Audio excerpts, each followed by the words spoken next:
Hello दोस्त, आप कैसे हैं। मैं उम्मीद करता हूँ आप अच्छे होंगे। आज फिर एक नए कोटेशन के साथ आपके सामने उपस्थित हूँ।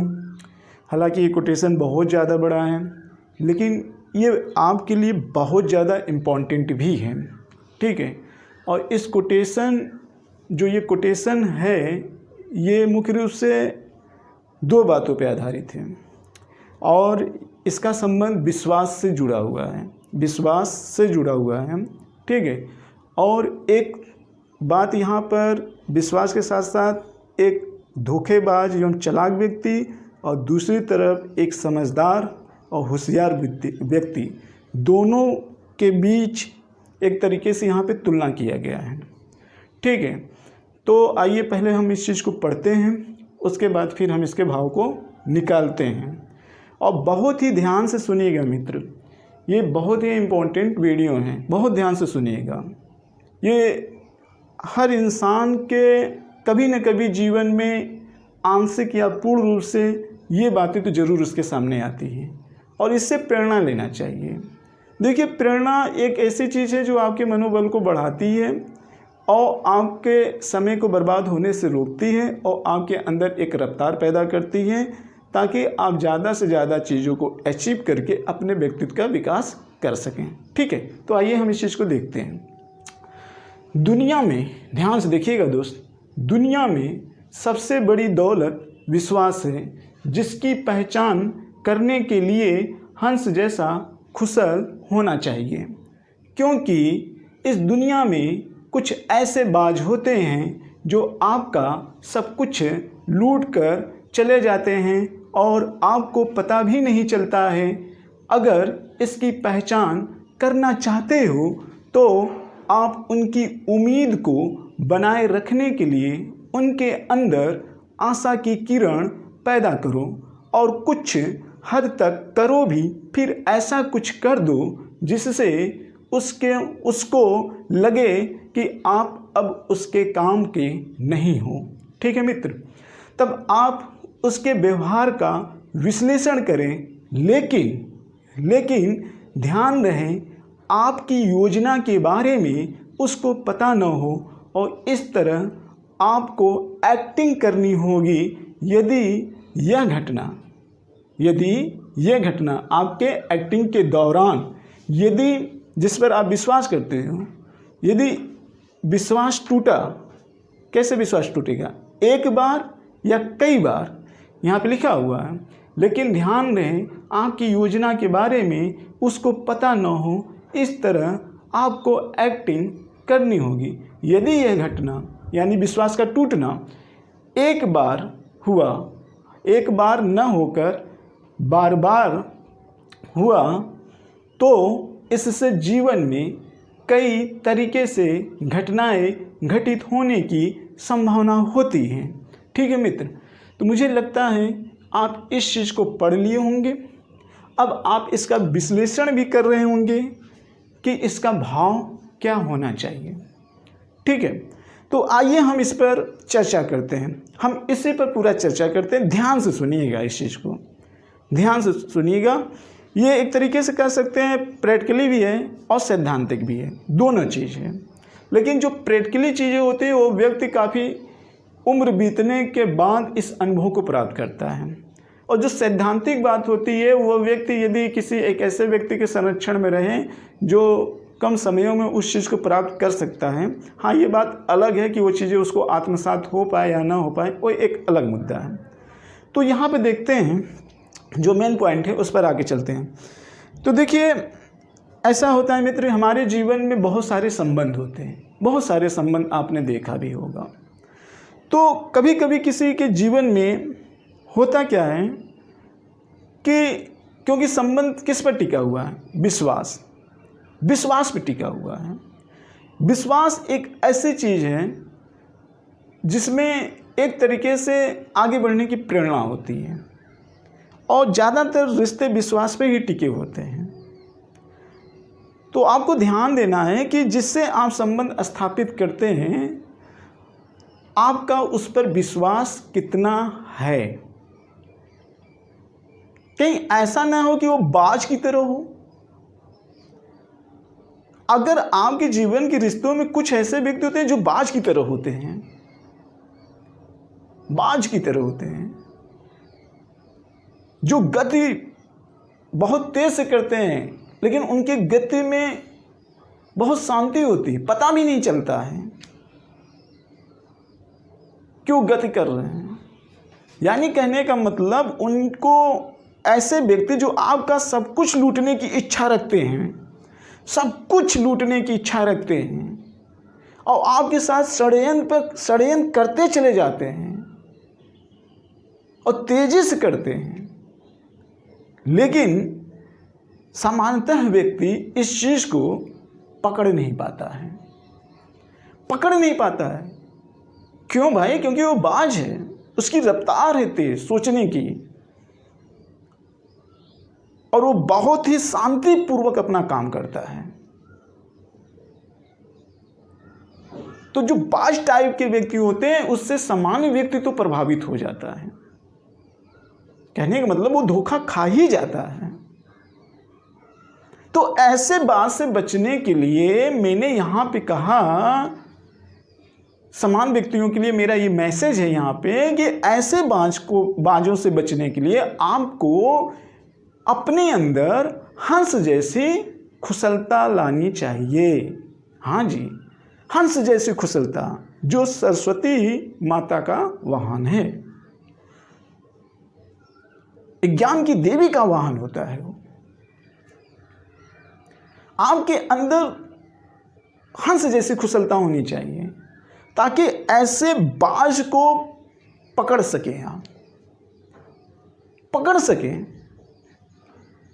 और आपकी सामान्य जिंदगी चलती रहे, उसमें कोई विघ्न न हो। लेकिन ये उस व्यक्ति के लिए है जिसके अंदर हंस जैसी कुशलता होगी, नहीं तो बाज ही होता है। लेकिन ध्यान रखिए, अगर जिसके अंदर हंस जैसी कुशलता होगी तो वो तो बाज को पकड़ लेगा। कैसे पकड़ेगा? जो मैंने यहां पे लिखा है, ऐसे व्यक्तियों को विश्वास दिलाता चला जाएगा और उसके हर क्रियाओं पर वो एनालिसिस करता चला जाएगा, एक्टिंग भी करेगा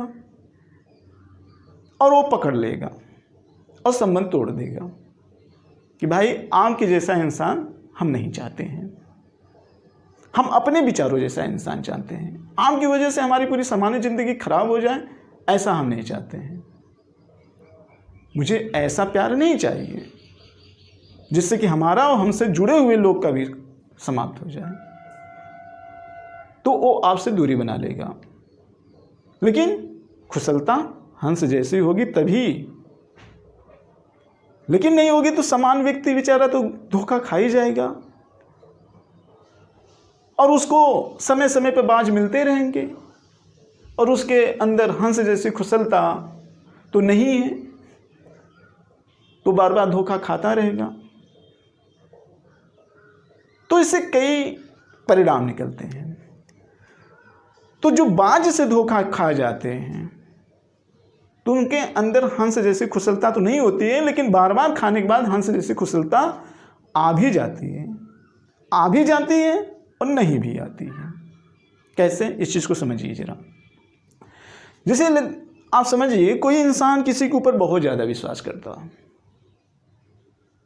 और उसके अंदर हंस जैसी कुशलता नहीं है, तो बहुत विश्वास करता है, रिश्तों में विश्वास करता है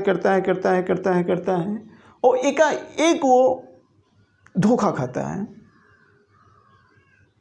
तो उसके अंदर कई तरीके की भावनाएं उठती हैं। एक तो या वो विश्लेषण करके एक तरीके से वो अपने आप को बैलेंस करे और फिर समाज में एक तरीके से इसका संदेश पहुंचाए कि ऐसे बाजों से आपको बचना चाहिए। दूसरा व्यक्ति वो बनेगा जो बाज की कॉपी करेगा कि अब हम भी बाज बनेंगे, जैसा कि आज समाज में व्यापक रूप से दिखाई देता है। हंस जैसी कुशलता न होने के बाद एक बाज समान व्यक्ति को लूटता है तो दूसरा बाज तैयार हो जाता है। हंस बनने की कोशिश बहुत कम ही लोग करते हैं। लेकिन जो तीसरे टाइप का व्यक्ति होता है, जो तीसरे टाइप का व्यक्ति होता है मित्र, कुछ व्यक्ति ऐसे होते हैं जो तनाव ले लेते हैं और सदमे में चले जाते हैं, रोगी हो जाते हैं, मानसिक रोगी हो जाते हैं। जैसे लगता है कि उनका जीवन ही उनके लिए सबसे बड़ा बोझ बन गया है। बल्कि उनके लिए क्या बोझ बन गया है, बाकी लोगों के लिए भी बोझ बन गया है। और उस चीज को स्वीकार भी करता है लेकिन कुछ कर भी नहीं कर सकता। ठीक। और कुछ व्यक्ति तो ऐसे होते हैं बेचारे जो मौत को गले लगा लेते हैं, जो मौत को गले लगा लेते हैं। किसकी वजह से? धोखेबाज, चालाक, शातिर, बाज से। तो मेरे मित्र, इस समाज में तो बाज बहुत हैं, लेकिन हंस जैसे लोग बहुत कम हैं। क्यों? क्योंकि इंसान के अंदर जो हार्मोन्स हुए हैं और जो आप नौरस हैं आपके अंदर, उसमें सबसे ज़्यादा लालच का रस भरा हुआ है।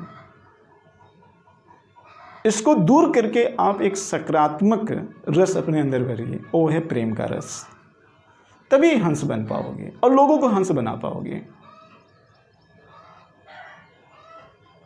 तो जहां तक मैं समझ रहा हूं कि ये वीडियो आपको समझ में आ गया होगा। ध्यान रखना मित्र,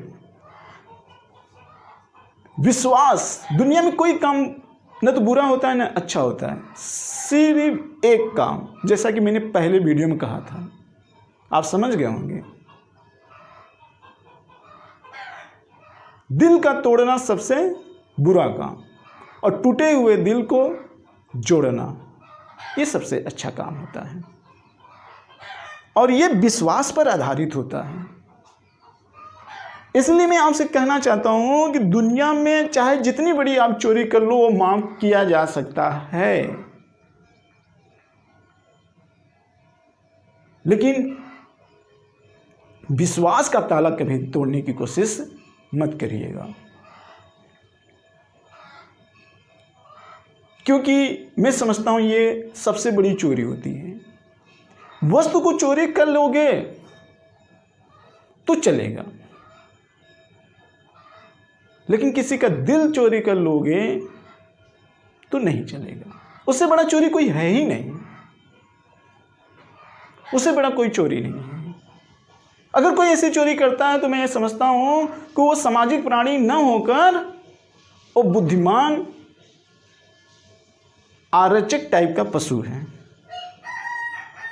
बुद्धिमान आरचक टाइप का पशु है।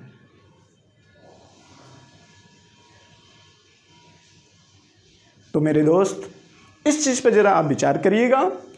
अगर आपको कुछ और सुझाव देना चाहते हैं तो आप सुझाव दीजिए, आपके सुझाव का मैं स्वागत करूंगा, लेकिन कमेंट के साथ और लॉजिकल तरीके से। और इसी से आप अपना भाव निकालिएगा।